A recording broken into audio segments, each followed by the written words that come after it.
Hey guys! So in this Desmos activity, you're going to be writing your name. We're going to practice doing this in class as well, but this Desmos activity really just leads you through it, all right? So I'm going to try and put myself, there we go, someplace that's not in the way.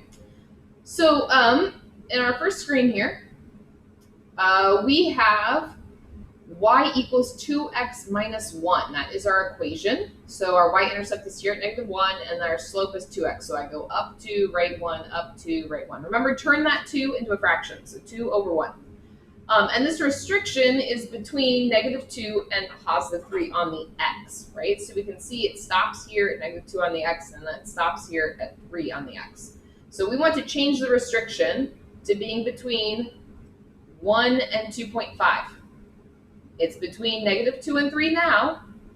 We want to change it to being 1 and 2.5. So you type in to this equation here and change it, all right? Or copy and paste the equation. I don't care which, but change the restriction. That's what you're doing right now. All right, for this one, it says we've restricted the y values, aka the range, to being between -1.5 and 5. So here we've got our line y equals 1/2 x plus 5. So it starts at 5, and we're going up 1, right 2, up 1, right 2. Remember, you can also go down 1, left 2, down 1, left 2. Same thing. So our restriction is -1.5 to 5. So we can see here it starts at -1.5 on the y, and it goes up to 5 on the y. Well, we want to change it to being between 0 and 4. All right, so instead of 1.5 and 5, it needs to be a 0 and a 4. Go ahead and take a minute and change that. All right, for this one, it says you can use horizontal lines.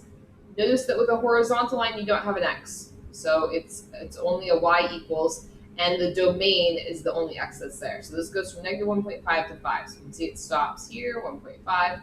And it goes to 5, so that's how long it is. And vertical lines are x equals lines, right? Verticals are x equals. This one is at x equals 2, and it goes from -1 to 3. So here it is from -1 to 3 on the y. We want it to go so that it touches the green line. So you need to change this so that this red line will touch the green line, right? And you change it so it will touch. So take a second to change that.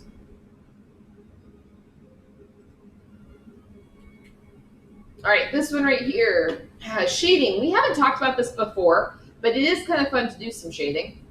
You can bold your letters that way, so to speak.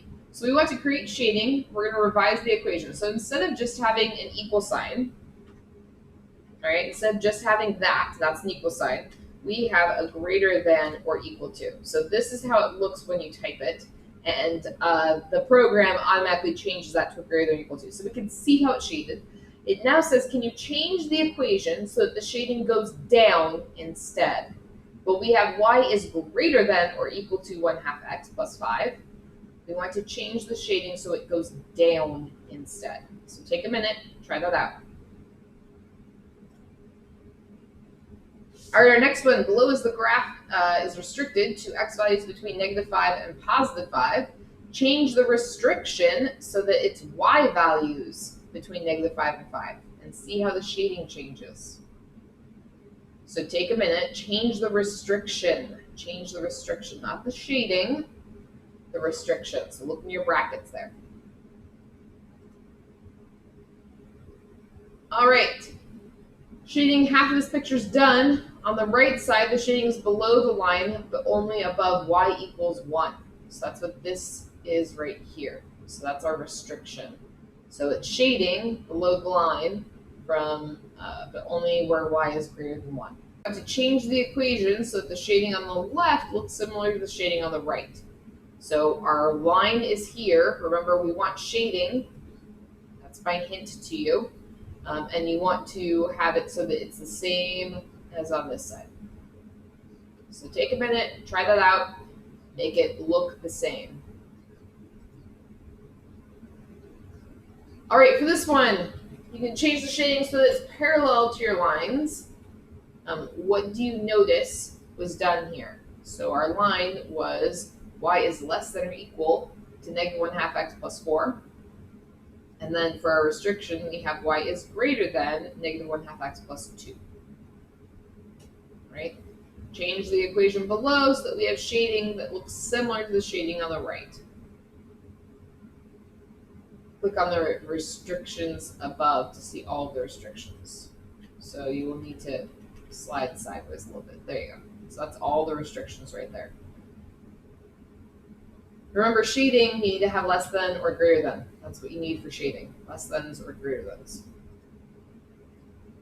All right, for this one, it says, it's time to draw your name, showcase your skills below.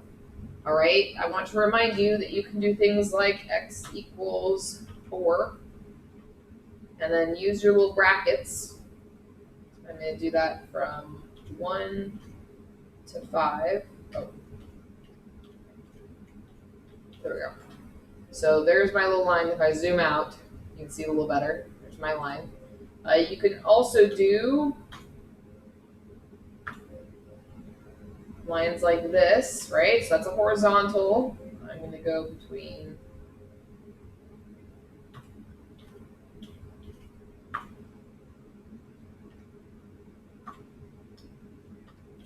there we go.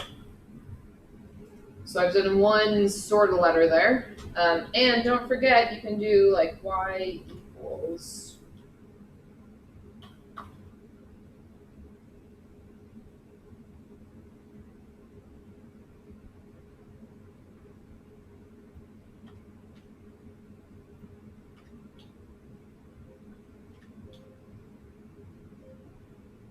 something like that.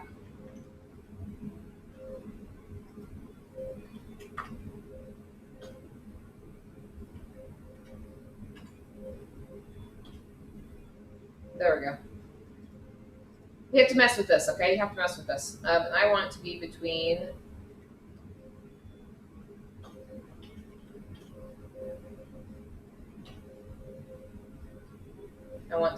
those.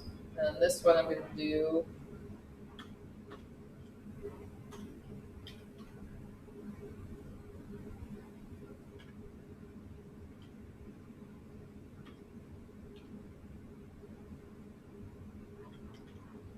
I'm going to do it between 1 on my y and 5. There we go.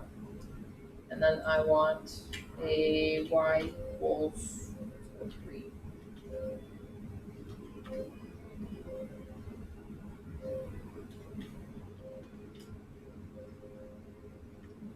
There we go. So that's my start to mine, all right?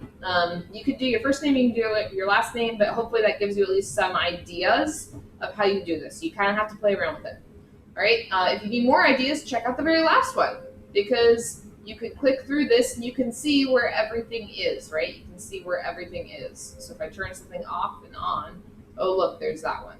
If I do the same, oh, look, there's that one. So sketch out an idea of your first name or sketch out an idea of your last name, translate it into lines. I hope that helps. Email me if you are